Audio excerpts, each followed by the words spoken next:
Alright, welcome back. We're going to talk about the tower.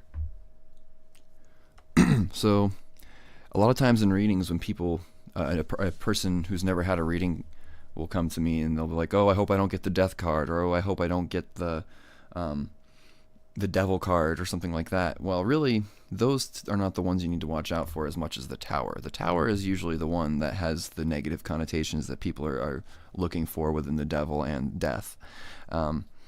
This has much more to do with, I mean, quite literally, it has to do with things falling apart. You see, the tower is burning and falling down. The king and queen on their lofty, high tower are falling down.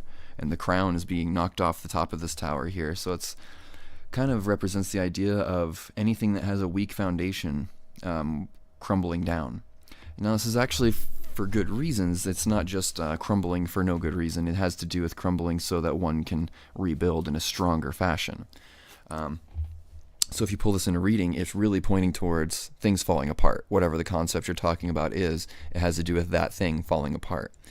As far as the deeper, more esoteric kind of spiritual progression type of reading, if you were to, follow through the major arcana and go through all the cards in order and examine them in that way, the tower is what happens when one gets too sucked in by the devil card, the temptation, the material indulging kind of side that one is always tempted with once they begin to really walk a very focused spiritual path. So then what happens, so you're doing really well, the devil comes along, maybe not actually like in like a philosophical sense as far as like an actual figure of the devil, but the concept of temptation and distraction and indulgence that comes along, knocks you off your path and causes everything to fall apart. Basically everything that was not the foundation that was not strong, just causes everything to come down.